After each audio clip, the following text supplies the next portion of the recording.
everyone and welcome to the channel.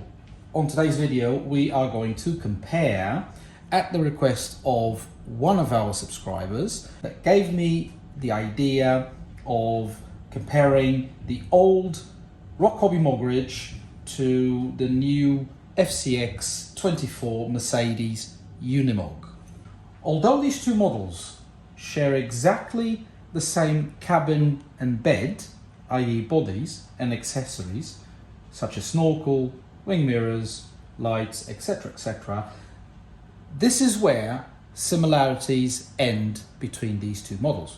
The Rochobby Mogrich we have here today is not a licensed product by Mercedes and is based on the old, although bespoke to this particular model, it's still the old FMS Rochobby EZRC chassis, axle, link suspension and shocks.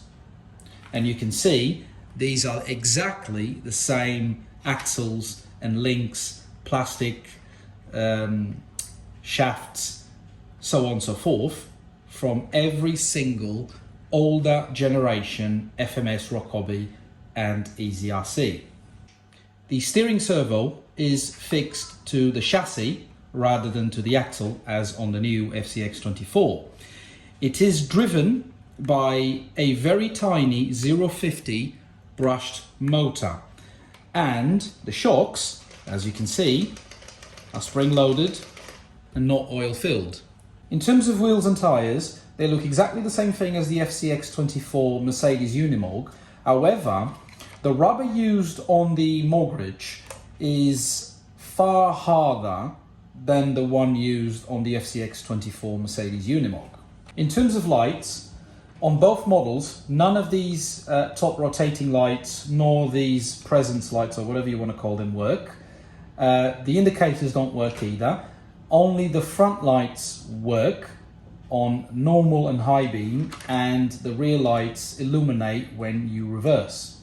The electronics used are non-water resistant old version electronics, and you can see that when you look at the transmitter. So that's your first hint. All of the newer transmitters are either the V2 or the V3, like this case.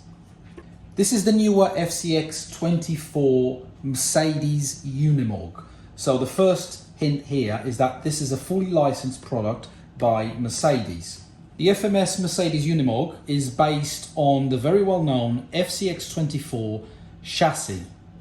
It has a 130 brushed motor over there, coupled with a 2-speed gearbox, and most importantly, it has oil shocks from factory, so it's not as bouncy as the Mogrich.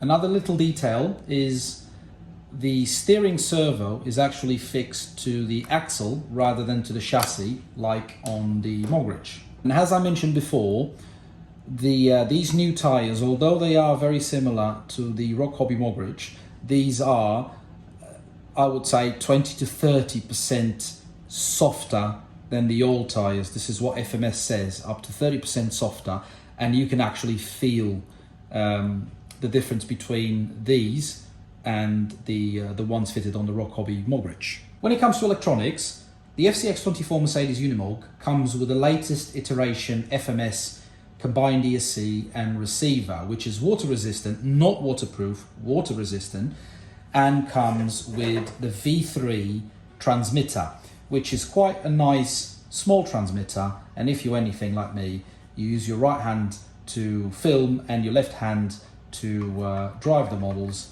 You can easily drive them one-handed. So the only thing left to do is to take these two models out in the garden and test them against my crawler course. It's been raining all night, so anything made of timber on my obstacle course will be proper damp and very slippery. So let's give it a try first with the Rochobby Mogrich and see how it goes. In all fairness to this particular model, although it uses the older combined ESC and receiver, the low modulation on this model is actually one of the best within the FMS/Rochobby/EZRC older models. Allow me to demonstrate.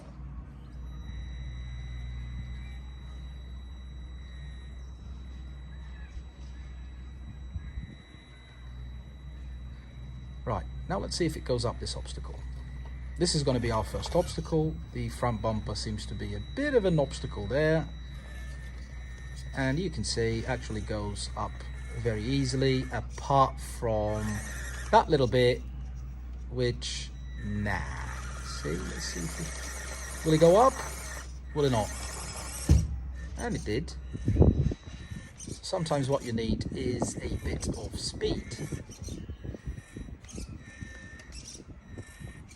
One thing I do find annoying about this particular model is that that front bonnet does not clip, so you can't actually lock it in place. It's always loose, so any bit of vibration, it opens loose. Whoopsie. That's more to do with my driving skills than the model itself. So let's start again. Right, because it has a very short wheelbase, it may get easily stuck on higher obstacles.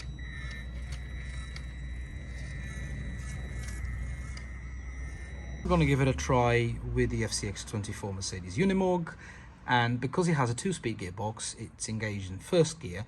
Low end modulation is actually the best, or what I consider the best in my humble opinion, out there when it comes to a 118 crawler. Let's give it a try on the FCX24 Mercedes Unimog. So the Unimog is slightly higher than the Rochobby, and you can see that the front bumper was not a problem there.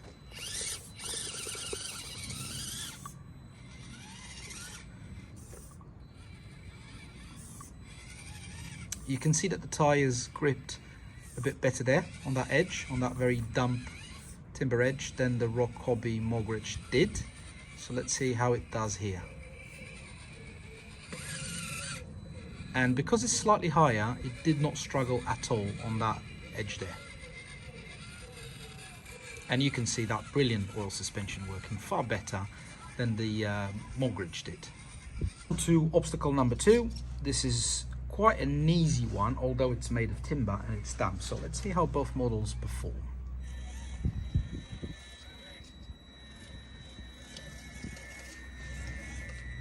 As I said, quite easy.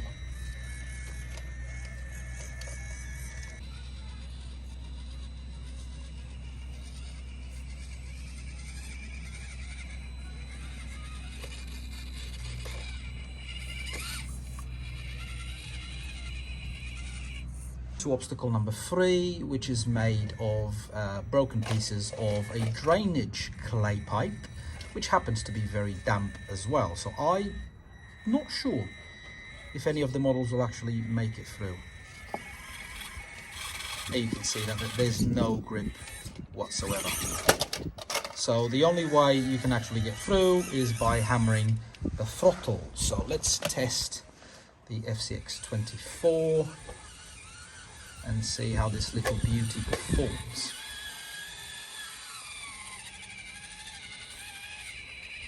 So will the softer tyres make any difference?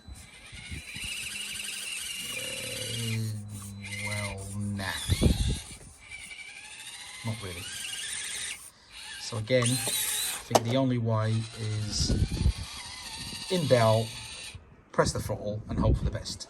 Now on to obstacle number 4, which is made of pieces of timber, very damp indeed they are.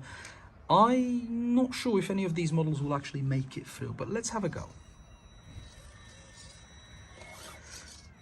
So the front bumper is a bit of an obstacle, so you kind of have to find your way through. Okay, may, oh, almost there, may do it. There you go, a bit of throttle, and it does the trick. Now with the FCX24, let's see if that 2-speed gearbox plus the softer tyres and oil shocks will make a difference. So you can see it actually goes up fairly easy compared to, ooh.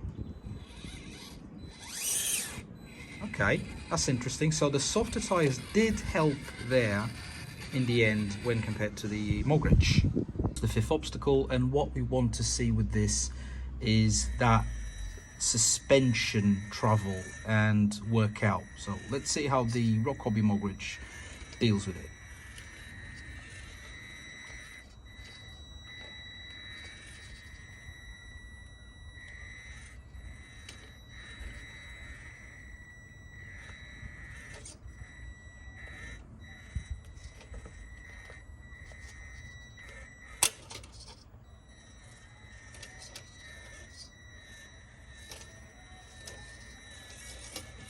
There we go, job done.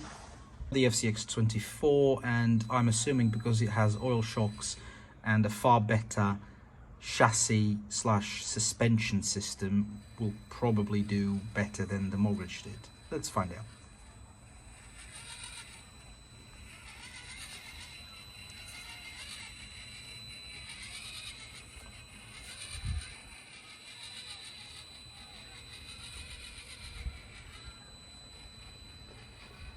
So you can see there's a major difference between suspension travel on the FCX24 when compared to the Mogrich. I'm going to stop the model there for a second, and you can see the difference. So this means it will cope far better with more difficult obstacles than the Mogrich will ever do. Let's see how the Rochobby Mogrich does.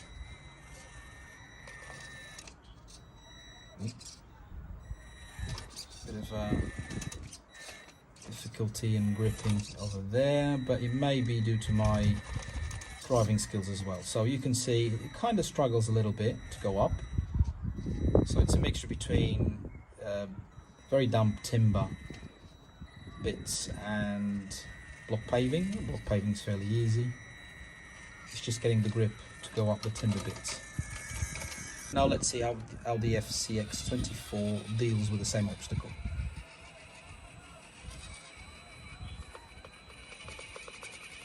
Yeah, I think both models do struggle a bit to get grip.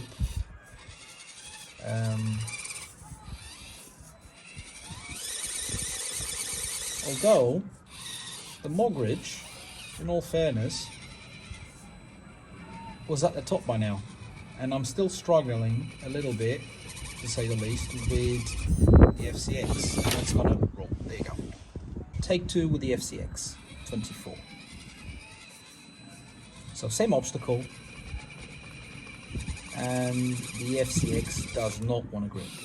So could be to the fact that it has a slightly higher center of gravity. There we go. And more suspension travel. But in all fairness, those softer tires should have helped a little bit. I think it's more to the higher center of gravity that it struggled a little bit there. So let's make this the last obstacle of the day, otherwise this video will run forever. So we'll give it a chance first to the Rochobby Mogrich. So again, because the Rochobby Mogrich has a lower center of gravity, sits lower on the ground than the FCX24, that front bumper is, or can be, a bit of a problem. So let's try this a different way. Okay. Again, could be my driving skills as well. Oh, don't like that sound. Okay, that's just the tyre rubbing on the plastic mud guard. Okay.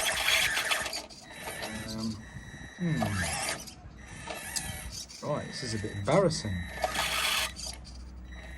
Right. That front bumper is, or can be, a major problem with certain obstacles. So you can see, although wet concrete shouldn't be that difficult because it's, there you go, it's harsh wet concrete, so it's not flat wet concrete. So let's see if it can actually go up there, and it did. Right, fairly surprisingly, it did. Right, and we are going to park it there. And now we'll give a chance to the FCX24. So let's see if the fact that it's slightly higher, that front bumper, is or not a problem. Not as much. No, that's good. And it goes up with no issues whatsoever. There we go. So surprisingly, the Rochobby Mogrich actually did very well out on the garden crawler course when compared to the newer FCX24. This is not to say that the Mogrich is better than the FCX24, quite on the opposite. On paper, the FCX24 and on specs is far better than the older version. It comes based, as I referenced before, on the newer FCX24 chassis, which is highly upgradable, and you can find all sorts of upgradable parts and other mods out there for which the Mogrich cannot compete because it's based on the older chassis form, and you do not, or you can't find much out there in terms of upgrades. Plus, when faced with hardship, because the FCX24 has a 130 brushed motor coupled to a 2-speed gearbox when compared to the 050 brushed motor to a single-speed gearbox, the FCX24, again on paper, is far better than the Mogrich. In the end, if I only could buy one and I had to choose between the Mogrich and the Mercedes Unimog, I would definitely go for the newer FCX24 Mercedes Unimog, only because, again, on paper, it's far better than the Mogrich, plus it's far more upgradable than the Mogrich will ever be. I think, because it has been discontinued, don't quote me on this, but I think it has been discontinued. You can still find these either on Amazon or eBay, but you will quickly find that the price for this is surprisingly the same or higher when compared to the FCX24. So my money would definitely go, if I had to choose, for the FCX24 Mercedes Unimog. And the plus is, you have a fully licensed Mercedes product there.